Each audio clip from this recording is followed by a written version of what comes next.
ایک ایسی مسجد جس کو انسانوں اور جنوں نے مل کر تعمیر کیا اور جس مسجد کو یہودی آج شہید کرنا چاہتے ہیں، اور ایک ایسا کراماتی تابوت جسے حاصل کرنے والا دنیا کو اپنا غلام بنا سکتا ہے، اور جس تابوت کی تلاش میں یہود آج بھی کئی مقامات پر کھدائی کر رہا ہے۔ ایسا کیا ہے اس تابوت میں، اور وہ تابوت آخر کس کو حاصل ہوگا؟ ان تمام سوالات کے جوابات جاننے کے لیے ویڈیو کو آخر تک لازمی دیکھیں۔ معزز ناظرین، السلام علیکم۔ دنیا میں ایک ایسی بھی مسجد موجود ہے جس کو انسانوں اور جنوں نے مل کر تعمیر کیا تھا۔ اس مسجد کا نام مسجد اقصی ہے اور یہ یروشلم میں موجود ہے۔ مسجد اقصی خانہ کعبہ اور مسجد نبوی کے بعد تیسرا مقدس ترین مقام ہے۔ مسجد اقصی کی فضیلت اس لیے بھی سب سے زیادہ ہے کہ نماز فرض ہو جانے کے بعد 16 سے 17 ماہ تک مسلمان مسجد اقصی کی جانب رخ کر کے نماز ادا کرتے رہے، اسی لیے مسجد اقصی کو قبلہ اول بھی کہا جاتا ہے، اور مسجد اقصی کی جانب سفر باعث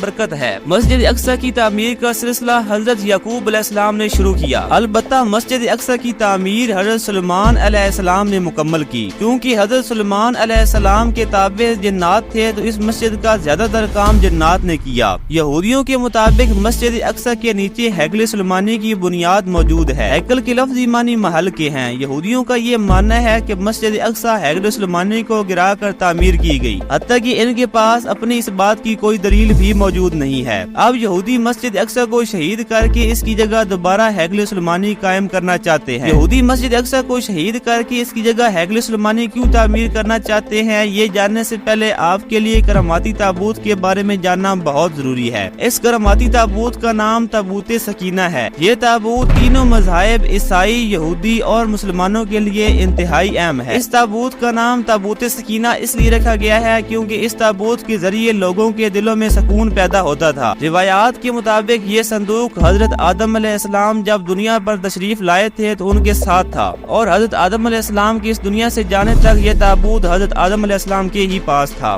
جب حضرت آدم علیہ السلام اس دنیا سے جانے لگے تو انہوں نے یہ تابوت اپنے جانشین حضرت شیس علیہ السلام کو دے دیا۔ یہ تابوت بنی شیس کے پاس کافی عرصے تک رہا، یہاں تک کہ یہ تابوت حضرت یعقوب علیہ السلام کے پاس پہنچ گیا۔ اس کے بعد یہ تابوت بنی اسرائیل کی ملکیت ہو گیا اور حضرت موسیٰ علیہ السلام کے پاس چلا گیا۔ حضرت موسیٰ علیہ السلام نے برسوں صحرائے سینا میں سفر کرنے کے بعد اپنے قوم کے لیے ایک عبادت کا خیمہ بنایا، اور اس خیمے میں ایک مخصوص جگہ بنائی جدھر اس تابوت کو رکھا گیا۔ بعد میں اسی جگہ حضرت داؤد علیہ السلام اور حضرت سلیمان علیہ السلام نے ایک عظیم الشان عبادت گاہ کی تعمیر کی، اور اس تابوت کے لیے ایک الگ جگہ تعمیر کروائی گئی جسے ہیکل کا نام دیا گیا۔ یہ عمارت جنات سے بنوائی گئی تھی اور اس کی تعمیر میں قیمتی پتھر، یاقوت اور مرجان وغیرہ استعمال ہوئے تھے، اس لیے یہ عمارت بہت ہی زیادہ چمکدار تھی۔ یہ اتنی چمکدار تھی کہ رات کے وقت بھی اس عمارت میں روشنی ہوا کرتی تھی۔ اس عمارت کے اندر جس خاص کمرے میں تابوت رکھا گیا تھا اس کا نام القدس تھا۔ اب آپ سوچ رہے ہوں گے کہ اس تابوت میں آخر ایسا کیا تھا کہ اس کی اتنی حفاظت کی جاتی تھی اور بنی اسرائیل اس کو اتنا مقدس سمجھتے ہیں۔ اس تابوت میں دراصل انبیاء کرام علیہ السلام کے تبرکات موجود ہیں، جن میں لوح قرآنی، تورات کی تختیوں کے ٹکڑے، من و سلوہ، حضرت یوسف علیہ السلام کا کرتا، موسیٰ علیہ السلام کا عصا اور حضرت سلیمان علیہ السلام کی انگوٹھی شامل ہے۔ یہ تابوت بنی اسرائیل کے لیے انتہائی مقدس اس وجہ سے بھی تھی کیونکہ جب وہ لڑتے اور دشمن کی کثیر تعداد دیکھ کر گھبرا جاتے تو وہ اس تابوت کو اپنے سامنے رکھتے، جس سے ایسی برکتیں نازل ہوتی کہ بنی اسرائیل کے نوجوانوں میں سکون و اطمینان پیدا ہو جاتا اور ان کے حوصلے بلند ہو جاتے۔ اس طرح بنی اسرائیل جنگ میں فاتح ہو جاتا۔ پھر ایک ایسا وقت آیا کہ قوم عمالقہ کے کفار نے ایک لشکر کے ساتھ بنی اسرائیل پر حملہ کر دیا۔ ان کافروں نے بنی اسرائیل کا قتل عام کیا اور بنی اسرائیل کی بستیوں کو جلا دیا۔ بنی اسرائیل کے پورے شہر کو تہس نہس کر کے بعد میں وہ اس تابوت کو بھی اٹھا کر اپنے ساتھ لے گئے۔ چونکہ وہ کافر تھے اور اس تابوت کی اہمیت اور پاکیزگی کو نہیں سمجھتے تھے، انہوں نے اس تابوت کو کچرے کے ڈھیر میں پھینک دیا۔ اللہ تعالیٰ نے انہیں اس بے ادبی کی صورت میں طرح طرح کی مہلک بیماریوں میں مبتلا کر دیا، جس کے نتیجے میں قوم عمالقہ کے 5 شہر نیست و نابود ہو گئے۔ جب ان کفار نے یہ سلسلہ دیکھا تو وہ سمجھ گئے کہ یہ سب اس تابوت کی بے ادبی کی وجہ سے ہو رہا ہے، لہذا انہوں نے اس تابوت کو کچرے سے نکال کر بیلوں پر لاد دیا اور بیلوں کو بنی اسرائیل کی بستیوں کی جانب ہانک دیا۔